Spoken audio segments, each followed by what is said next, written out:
શ્રીમદ ભાગવદ ગીતા 9મો અધ્યાય।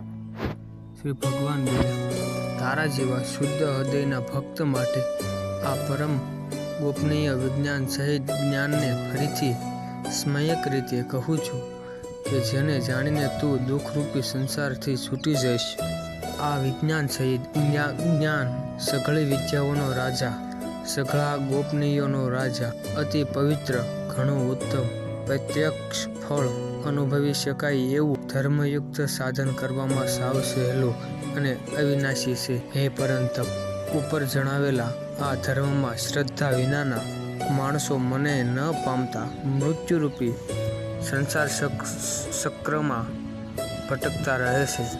મુજ નિરાકર પરમાત્માથી આ આખું જગત જળથી આપણી પેઠે પરિપૂર્ણ છે અને સઘળા ભૂતો મારામાં સંકલ્પને આધારે સ્થિત છે, પણ વાસ્તવમાં હું એમનામાં સ્થિત નથી અને વળી એ સમસ્ત ભૂતો મારામાં સ્થિત નથી। મારી ઈશ્વરી યોગી શક્તિને જો ભૂતોનું ધારણ પોષણ કરનાર અને ભૂતોને ઉત્પન્ન કરનાર સંતાએ મારો આત્મા વાસ્તવમાં ભૂતોમાં સ્થિત નથી, જેમ આકાશથી ઉદ્ભવેલો સર્વ બાજુએ વિચરનારા અતિ વિસ્તૃત વાયુ સદા આકાશમાં સ્થિત છે, એ જ રીતે મારા સંકલ્પ દ્વારા ઉત્પત્ર હોવાને લીધે સઘળા ભૂતો મારામાં સ્થિત અને એમ સમજ।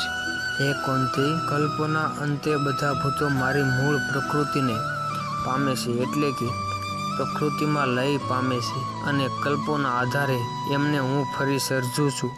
પોતાની પ્રકૃતિને સ્વીકારીને સ્વભાવના બળને લીધે વંશ થયેલા આ આખાય ભૂત સમુદાયને વારંવાર એમના કર્મોનું અનુસાર સર્જું છું। હે ધનંજય, એ કર્મોમાં આસ્થગિત વિનાના અને ઉદાસીનની જેમ જેના બધા કાર્યો કર્તૃત્વ ભાવ વિનાના આપમેળે સત્તામાંથી થાય છે, એનું નામ ઉદાસીનની જેમ છે। સ્થિત મુજ પરમાત્માને એ કર્મો નથી બંધાતા। હે કુંતી પુત્ર, મુજ અધિષ્ઠાના પ્રભાવથી જ પ્રકૃતિ ચરાચર સહિત આખા જગતને સર્જે છે અને આ હેતુના લીધે જ આ સંસાર ચક્ર ફરી રહ્યું છે।